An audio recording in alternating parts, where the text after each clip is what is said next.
capital of the Philippines. So nandito kami ngayon sa Balaw Balaw Restaurant, ang isa sa mga sikat na restaurant dito sa Angono, Rizal.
Habang piniprepare pa ang aming food, ay maglilibot-libot muna kami dito sa Balaw Balaw Art Gallery, kung saan nga ay makikita ang iba't ibang likhang sining ng mga painters dito sa Angono, Rizal.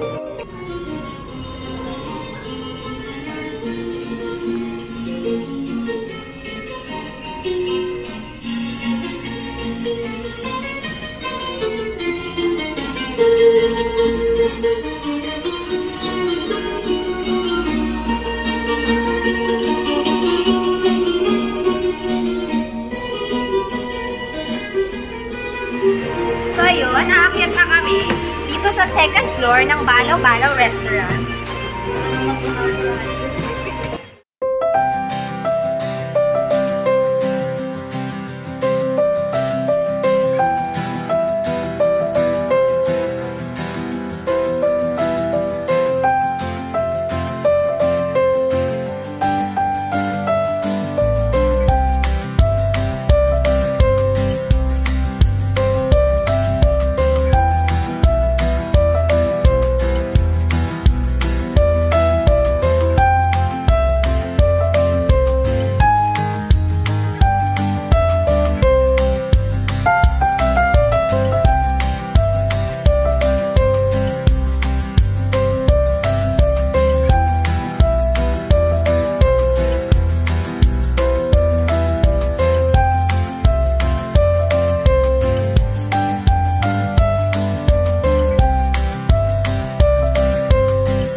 Sa mga artworks na nandito sa Balaw Balaw Art Gallery, is meron din silang tinatawag na snake wine. So ito siya, guys. So meron siyang yan, ahas sa loob. And ayun yung tinatawag nilang snake wine. And ito naman, guys, is yung lambatog nila. Ayan.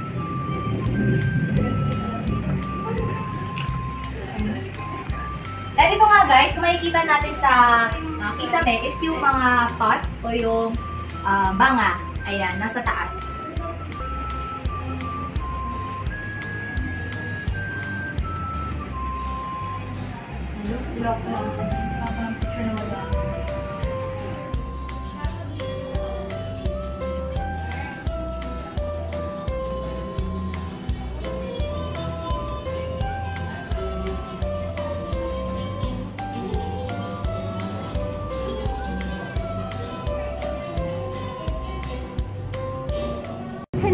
So nandito na kami ngayon sa loob ng Balaw Balaw Restaurant. At ito nga, pipili na kami ng kakainin na. Balaw Balaw rice.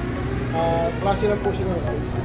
Parang Japanese food. Ang topping sa food is mixed vegetables, shrimp, and masas.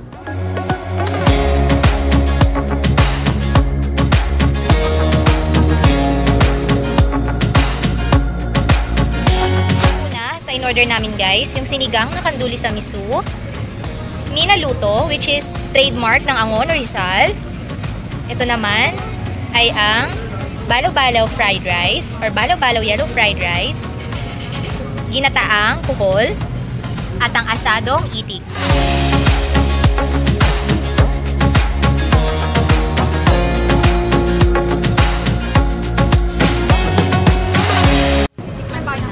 Ito yung ginataang kuhol, guys. Masarap siya, guys, kasi since gata nga siya, lasang-lasa ko yung pagka-creamy talaga ng gatan.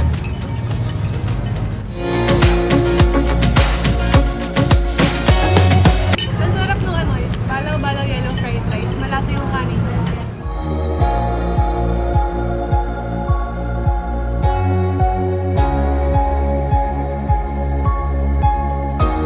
Itik.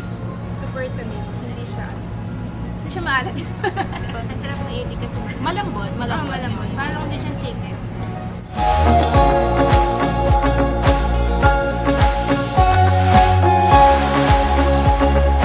Ang tamis, ang sarap ng itik. Manamis-namis. Yung kanduli, hindi ko, okay lang, kaso yung tinik parang madudurog na sa bibig. Ito, itik, parang pindito muna siya sa kaya. Kaya medyo may kunat. Meron silang available na exotic food. Pero pritong palaka, diba? Pritong palaka. Pero walang may gusto sa amin mag-try. Ay, si Ruth nakatikim na. Palaka, dito din. Ano lasa?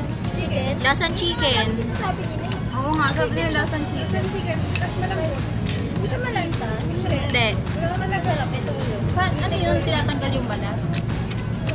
Kasi na-imagine ko yung balat. Natanggal yung balat. Tapos, as in, parang lang.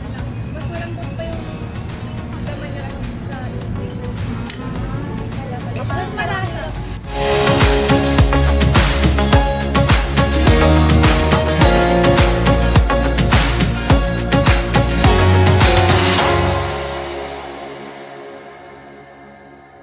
Hi everyone! So what I'm going to do right now is we are going to rate the restaurant that we eat. So start sa food, masarap yung food niya. I will rate it as 8 over 10. Nagustuhan ko yung sinigang and also the ginataan na kuhol. Kasi may something na maalat siya sa loob pero nabawi siya dahil dun sa gata and timpla ng fish. And also yung ambience ng restaurant, very traditional and cultural. I like the background music also ng restaurant natin. So I will give it 8 over 10. But very satisfied customer. Well, I'll rate it 10 over 10. Lalo na sa food na yung itik tsaka yung kuhol. Since first time ko kumain, very satisfied siya. Sa overall experience ko, siguro 8 over 10. Maganda yung place, pero yung ventilation, parang kulang pa. Lalo na sa art museum nila. Kailangan ng more air pa. Tapos sa food naman, yung rate ko siguro 9 over 10. Pinakagusto ko yung itik, pero kasi matamis. Kasi yung itik, lasang chicken. Yung naman, least favorite ko yung sinigang sa miso. As a person na mahilig sa sinigang sa miso, hindi ko nalasahan yung pagkamiso niya. More on sinigang na. Ang experience namin dito is 10 out of 10 kasi maganda yung service nila. Pati yung taong nag-entertain sa amin kanina, mabait naman. So yung i-rate ko na food is balaw-balaw fried rice with seafood. Ano sa akin, 10 out of 10 kasi sa isang plate na ganito, sobrang dami ng laman. Hindi lang siya basta fried rice, ang dami rin seafood. Tapos yung halata namang hindi masarap. Joke lang. Halatang masarap kasi ubos talaga siya. So, sa akin naman, yung overall experience ko, kung i-relate ko siya, siguro mga 9 out of 10. Bali, sa lahat ng in-order namin, so 5 dishes yung in-order namin. Ito yung pinaka-nagustuhan ko. Siyempre, yung sinigang, sinigang na kanduli sa miso. So, ayun yung pinaka-nasarapan ako. Then, sa fried itik, kaysa itik naman, yung sa asado itik, hindi ko siya naubos kasi ang hirap na kainin, tsaka siya. Para sa akin medyo malansa tsaka oily siya, so medyo kailangan nilang bawasan yung pagiging oily.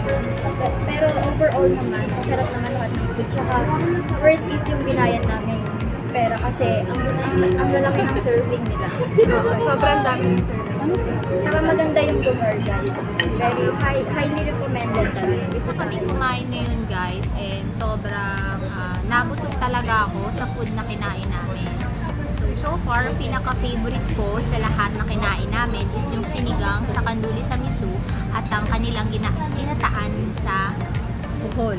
First time kong kumain ng kuhol and di ko in-expect na ganyan talaga siya ka-creamy, which is ginataan siya. And yung sinigang is tamang-tama lang yung asim. And kung i-rate ko yung food is 10 out of 10. That's all for today's video, guys. And sana nag-enjoy kayo sa vlog namin. And this Balo Balo restaurant is highly recommended. So, ini-invite namin kayo na mag-visit din dito sa Balo Balo restaurant. And that's all. Bye guys! Thank you for watching!